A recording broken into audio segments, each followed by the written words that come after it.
Na nossa entrevista de hoje, nós vamos falar sobre a Síndrome do Edifício Doente, que a Organização Mundial da Saúde definiu como um conjunto de doenças causadas ou estimuladas pela poluição do ar em espaços fechados. Bom, e para saber mais sobre esse assunto, eu recebo o integrante da Associação Brasileira de Otorrinolaringologia e Cirurgia Cérvico-Facial, o Dr. Edson Ibrahim Mitri. Tudo bem, doutor? Obrigado pela presença. Boa tarde, é um prazer estar aqui Tarde. contigo. Prazer é nosso. Doutor, vamos lá. Vamos ver se o meu raciocínio está correto. Essa síndrome, ela tem um nome curioso, né? Síndrome do edifício doente. Correto. Quer dizer, não são só as pessoas, quer dizer, as pessoas adoecem em consequência de muitas edificações que muitas vezes estão com problemas aí, doentes, problemas de manutenção, ar-condicionado, é isso? Ou... É isso mesmo, são prédios ou edifícios que têm condições ruins de qualidade do ar, principalmente de qualidade do ar. Então hoje nós vemos problemas como edifícios que as janelas não abrem, são dotados apenas de sistemas de ar-condicionado, muitas vezes ar-condicionado central, com dutos estreitos, e ao longo dos anos vai se acumulando detritos nesses dutos. Então poeira, ácaro, vírus, bactérias, baratas, insetos, né, resíduos aí de ratos, e isso tudo são fatores que contribuem para o aumento de doenças, principalmente as doenças respiratórias. Que são sinusite... Principalmente as rinites e sinusites, esses são os quadros mais conhecidos.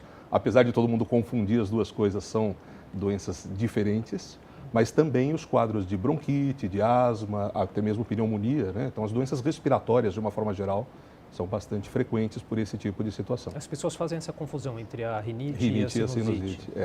É muito comum a gente receber no consultório pacientes que dizem, olha, eu tenho sinusite há 10 anos, e na verdade não tem uma rinite. Das rinites, a mais comum é a rinite alérgica. Essa é a mais frequente, e essa é persistente, o paciente tem sintomas recorrentes, né? Existem as rinites agudas. Um resfriado, por exemplo, é uma rinite aguda. Uma gripe é uma rinite aguda. Dura poucos dias e desaparece. As rinites que persistem por mais tempo ou que têm recorrências, geralmente são os quadros alérgicos. Sinusite não. Sinusite é uma infecção. Geralmente você tem ou um agente viral ou um agente bacteriano, que é o mais comum, e com características diferentes. Então, secreção purulenta no nariz, aquela secreção amarelada, persistente, tosse, principalmente quando a pessoa se deita, né, é mais frequente, nariz congestionado o tempo todo, dor no rosto pode acontecer, então situações distintas. E quer dizer, cada vez mais nós estamos expostos a ambientes fechados, né, menos tempo em ambientes abertos, e é inevitável, né, conta de trabalho, enfim. As pessoas têm essa consciência desses problemas que podem ser ocasionados. Qual que é a importância de se perceber isso precocemente? E qual a gravidade, né, que essas doenças podem ter? Em ambientes de trabalho é mais comum as pessoas perceberem esse tipo de situação. Então a gente escuta de nossos pacientes que dizem, olha, eu mudei de local de trabalho, fui para um ambiente, por exemplo, com ar-condicionado e passei a ter sintomas que eu não tinha quando trabalhava num ambiente onde a janela abria, por exemplo. Então isso é mais comum. Em ambientes residenciais é mais difícil as pessoas perceberem. E aí cabe a nós, como médicos, né, estimularem a pergunta e descobrir qual é a causa. Por exemplo, uma parede que tenha umidade, que tenha mofo em casa, pode ser um facilitador de infecções ou de quadros alérgicos respiratórios. Colchões, né, que não são trocados por muito tempo, travesseiros muito antigos, criam muito ácaro, criam muito fungo, e isso também aumenta o risco de doenças respiratórias. Agora, são problemas que acontecem tanto no verão, no calor, quanto também no inverno, né, doutor? Principalmente a rinite, né, nós vemos ao longo do ano todo. Existem pessoas que pioram dos seus sintomas no verão, é mais frequente isso acontecer, clima mais seco, o uso do ar-condicionado mais frequente, mas existem aquelas pessoas que pioram no inverno também. Agora, as infecções, então as sinusites, as pneumonias, estas são mais frequentes no inverno. Ambientes mais fechados, maior aglomeração de pessoas, então a probabilidade de transmissão dessas doenças pelo ar é maior no inverno por causa dos ambientes mais fechados.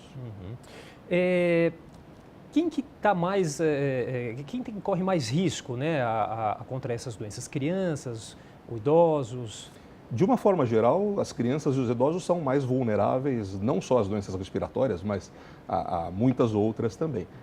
Por uma questão, as crianças principalmente por causa do sistema imunológico, que nem sempre está completamente desenvolvido, então ainda está criando os seus anticorpos, né, criando a sua imunidade toda, e os idosos porque esses sistemas começam a falhar.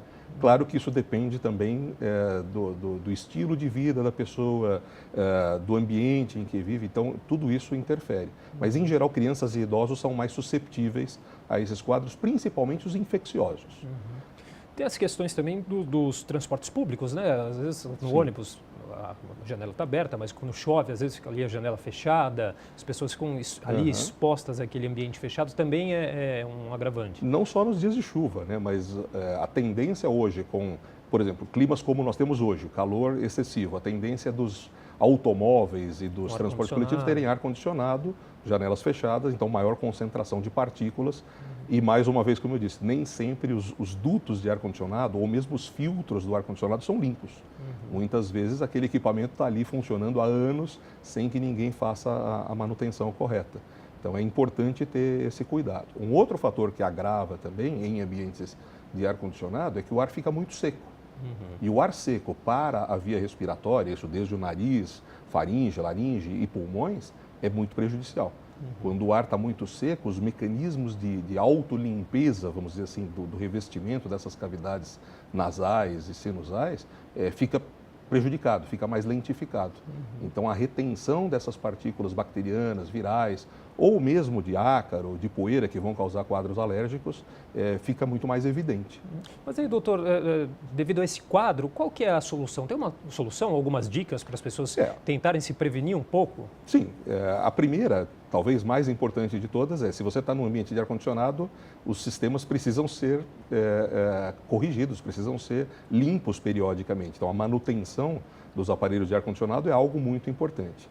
Mas uma outra dica muito prática e que funciona para quem está em ambiente de ar-condicionado é ingerir bastante água. Aquela solução de ter uma garrafinha d'água do seu lado e lembrar de beber a água, né?